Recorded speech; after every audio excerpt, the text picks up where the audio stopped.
পুরান ঢাকায় টিউশনির বাসার সিঁড়ি থেকে জগন্নাথ বিশ্ববিদ্যালয়ের শিক্ষার্থী জুবায়েদ হোসাইনের রক্তাক্ত মরদেহ উদ্ধার করেছে পুলিশ। আর এই মুহূর্তে আরমানি টোলায় আছেন সহকর্মী শফিকুজ্জামান রুবেল।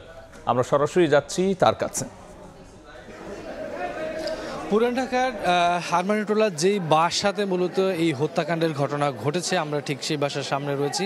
সেই বাসাটি ঘিরে এখনও কিন্তু তার সহপাঠীরা, ইউনিভার্সিটির শিক্ষার্থীরা এবং আপনি জানেন যে তিনি যেই দলে প্রতিনিধিত্ব করতেন সেই দলেরও অনেক কর্মী সমর্থকরা কিন্তু এখানে অবস্থান করছে। পুরো বাসাটির চারপাশেই বলা চলে যে গলি, পুরো সম্পূর্ণ গলিটাই কিন্তু ঘিরে রেখেছে, এখানে অবস্থান করছে যারা সহপাঠী এবং যারা শিক্ষার্থী রয়েছে তারা। আপনারা দেখতেই পাচ্ছেন যে এই যে সন্ধ্যা নাগাদ মূলত আমাদের কাছে যে খবর আসে, আরমানিটোলার ঠিক এই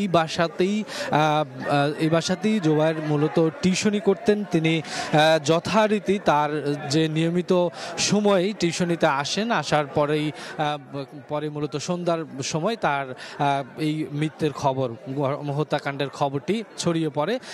পরে পুলিশের কাছ থেকে আমরা যেমনটা জানতে পারি যে পুলিশ ঘটনাস্থলে আসে না, এসে দেখেন যে তিনি তার মরদেহ সিঁড়ির মধ্যে পড়ে আছে এবং তার গলায়, শরীরে বিভিন্ন জায়গায় ক্ষত চিহ্ন কিন্তু দেখা যায়। পুলিশও প্রাথমিকভাবে ধারণা করছেন তাকে ছুরিকাঘাত করে হত্যা করা হয়েছে, কিন্তু এখন পর্যন্ত আসলে কী কারণে, কিভাবে হলো সেই বিষয়টি উঠে আসেনি। তবে অনেকেই এখানে যারা অবস্থান করছে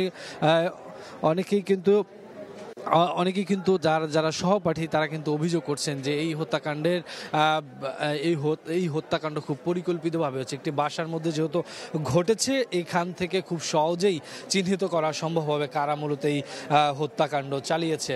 আপনারা জানেন যে ঠিক সন্ধ্যার পরেই মূলত তার এই জুবায়েরের মরদেহটি এই আরমানিটোলার এই বাসাতেই মূলত সিঁড়িতে পড়ে থাকতে দেখে পুলিশে খবর দেয় এবং পুলিশ এখনও ভিতরে রয়েছেন, আলামত সংগ্রহ করছেন, কেননা এই বাসায় সিসিটিভি ফুটেজ থাকতে পারে সেটি সংগ্রহ করছেন এবং যারা চিহ্নিত তাদের যাতে কোনোভাবেই নিস্তার না পায় সেই বিষয়ে কিন্তু যারা এখানে অবস্থান করছেন সকলেরই দাবি যাতে অপরাধীরা কোনোভাবেই ছাড় না পায়। তো আমরা ঠিক এই মুহূর্তে সেই বাসার সামনে রয়েছি।